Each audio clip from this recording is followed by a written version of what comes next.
Deputy Speaker. The people who run businesses and who work in the textile, clothing and footwear sectors of Australia are already under significant pressure. There is the most obvious source of pressure that comes from countries in our region, China, Vietnam, where people will work on incredibly low wages without the kind of protections that people here in Australia would take for granted, without the kind of supports for them in their retirement, without the kind of health and safety laws that ensure they can go home safe at the end of the day. People are in Australia competing with others who will work without those protections, getting paid a lot less, and then have those clothes or that footwear shipped into Australia. That is one set of pressures. Secondly, tariffs in these sectors have been coming down for some time and are scheduled to fall further. Thirdly, you have a workforce in Australia who work in these sectors who are predominantly women, many of whom don't have English as a first language, and who work making the clothes that sell on Burke Street in Melbourne for $200 or $300, but they're making them in backyards in Richmond or Springvale for $3 or $4 an hour. And these people may find it very, very difficult, if not supported in times of need by the government, may find it very, very difficult to go and find work elsewhere. So all of these are pressures on the textile, clothing and footwear industries in this country. There is nonetheless a market in Australia for domestically made textile, clothing and footwear. Many people who make patterns or designs for particular kind of clothes that sell in shops that you see in our capital cities and shopping centres have those patterns or designs made here.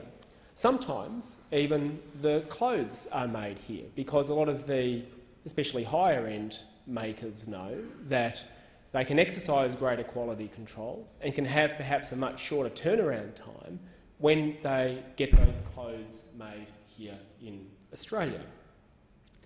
There is also a growing market for clothes that are ethically produced. People want to know that the reason they're buying cheap clothes isn't because someone working in a factory in Bangladesh where the roof may fall in at any moment is making them at near poverty level wages. And there are people who increasingly will say, look, provided I can be assured that the clothes that I'm making are being made by people who are being properly looked after and who will end their working lives with superannuation and who will be looked after if they have an accident at work. Provided all of that, I'm happy to pay a premium for that if I can be assured that that they're being ethically made. And of course, there's also a strong market, especially if government gets behind it, for specialist clothes made here in Australia, the likes of uniforms or the likes of equipment that people in some of our essential services might use.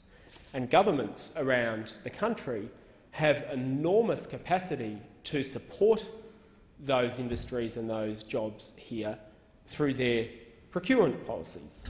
So, yes, there are the global pressures that many have spoken about, but yes, there is hope. But this government seems to be determined to do everything it possibly can to snuff out that hope and to ensure that what could be a good, albeit small, important section of manufacturing in Australia survives.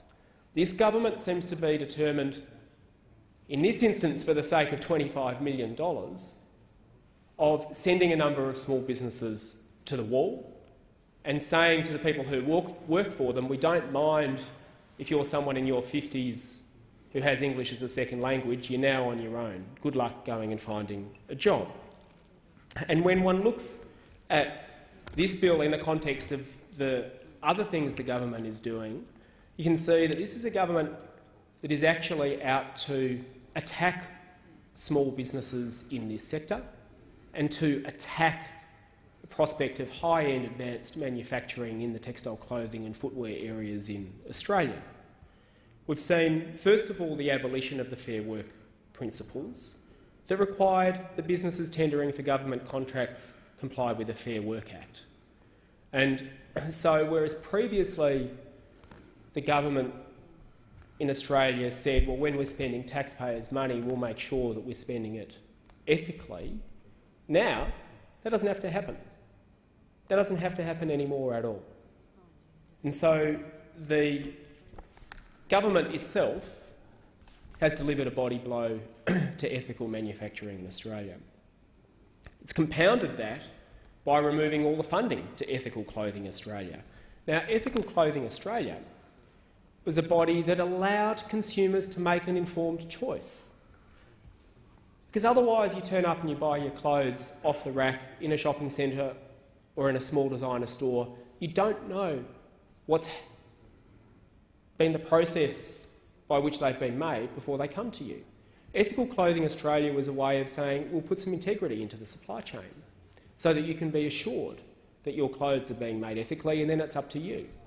But even that step of allowing consumers to be informed was far too much for this Liberal government. They would much rather we pull a veil over the conditions under which clothes are made or purchased in this country, so that you just don't know whether it's being done by someone who will now get workers' compensation or done by someone in a factory in Vietnam, China or in Bangladesh.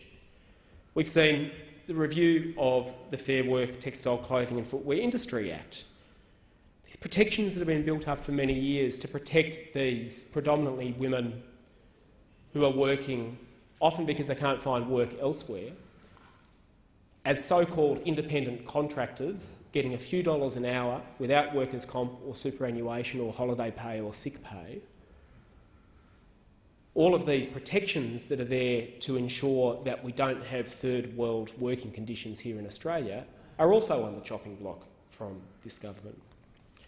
Then we've seen the early termination of the Textile Clothing Footwear Structural Adjustment Program and the Access and Advocacy Project in 2013 to 2015.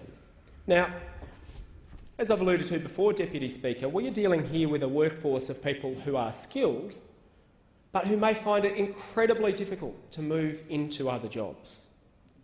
And so when you have an industry in transition, there are two things that are important to do.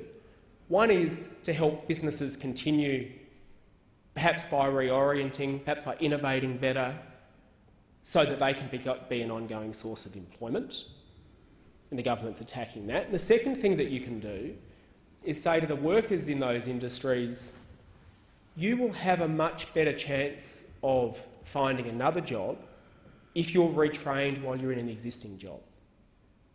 But this government is much more interested in throwing these people onto the scrap heap, onto New Start below the poverty level, rather than allowing them to find or helping them to find from their existing job a new job to transition into. And this is going to be incredibly difficult for the women who are over 50, from Vietnamese or Chinese backgrounds, who may struggle with English, who've been potentially doing this all their lives, who are now going to be forced to go and find work elsewhere. And I tell you what, Deputy Speaker, these are people who aren't going to have massive superannuation payments. They've probably got none at all because they've been forced to work as independent contractors for most of their life. These are people who now this government is turning a blind eye to. And then on top of that, we have, for the sake of a paltry $25 million, this bill, which brings to an end a year early, so a massive saving of $25 million to bring a program to an end a year early, that is going to have a huge impact on businesses, because the businesses who were on the receiving end of this money are businesses for whom this actually counts as quite a lot. We're not talking about huge multinationals here getting big grants. We're talking about small businesses trying to find a new niche for themselves in a sector that's under incredible pressure, now, for the sake of $25 million, being forced to reconsider whether they can continue at all. And it's a crime, Mr Deputy Speaker, because in large part the way that these payments were paid under this program required these businesses to invest up front. So you've got a lot of businesses who've said, we can see the writing on the wall, we can see we need to innovate, we see we need to find niche markets. We will now invest in that innovation, we will invest in that research, we will think of ways of doing business differently so that we can stand on our own 2 feet when tariffs are removed and there's no more subsidies. They're in the process of doing that. They've spent the money for it. And this government comes along and says, well, bad luck. We know that you thought you might get some return back from the government and a bit of help to continue in a difficult environment, but we're going to take it away from you. All for the sake of $25 million and also that we can end this program a year early. Now, this government is quite happy to help out industries in other sectors. When it comes to mining, they're quite happy to say, we'll continue to give you $13 billion of subsidies. They're quite happy to say that we will take away a mining tax that's actually starting to raise some revenue. So they're quite happy to do that. When it comes to the banks, they're quite happy to say, well, I know the IMF has said that there's somewhere between $2 and $3 billion worth of subsidies the big banks get every year, but we're quite happy to keep giving you those. If you happen to be running a chocolate manufacturing plant in Tasmania, we're quite happy to go and give you a bit of money there as well. But if you are a small business that is trying to do the right thing and innovate and ensure that you have a future when there's no more tariffs, or if you're a worker in that sector who is thinking, how am I going to find a job given that this is something I've done all my life and I can see the industry dwindling in front of me, I would much rather it if my employer was able to have a future. For the sake of $25 million, not much more than they gave to Cadbury's, for the sake of $25 million, this government is quite prepared to turn its back on those small businesses in textile, clothing and footwear in this country. Now, the government has made a mistake on this one. The government has made a mistake on this one, and the Greens will not be supporting this bill. And so this will be one of the budget measures that is blocked in the Senate. And I hope that the government takes that as a sign that perhaps there are better ways to look for budget savings than hitting small businesses who've done the right thing and who are potentially going to be out of pocket because they've already invested in innovation in the hope of being able to continue on in the future. So this bill will be blocked in the Senate. And the government's then got 2 choices. You can either say, well, all right, we'll admit that we did the wrong thing on that front. Actually, we will support small businesses who are trying to do the right thing in the textile, clothing and footwear sector, and we will support workers. We'll just let this one go through to the keeper and chalk it up as experience. This is what happens when ideological zealotry oversteps the mark and actually turns into an attack on small business, because that's what this bill is. Or they can try and do deals after 1st of July with whoever else might be there in the Senate in an attempt to get this through. And you start to wonder, Mr Deputy Speaker, what is going to happen after the 1st of July? What deals are the government going to do? Are we going to see 4-wheel drives in national parks in return for cutting funding to small business? What other list of far-right so-called freedoms are the government going to give in return for cutting funding to some of the most poorly paid workers in this country who need support? My fervent hope, Mr Deputy Speaker, is the government cops it on the chin when this bill is blocked in the Senate and just says, yep, it's $25 million in the context of the budget. That is not a lot of money, and it's far better spent by those small businesses who are trying to do the right thing, by their workers and by the country, by carving out a niche in a very competitive industry, in a very competitive global environment.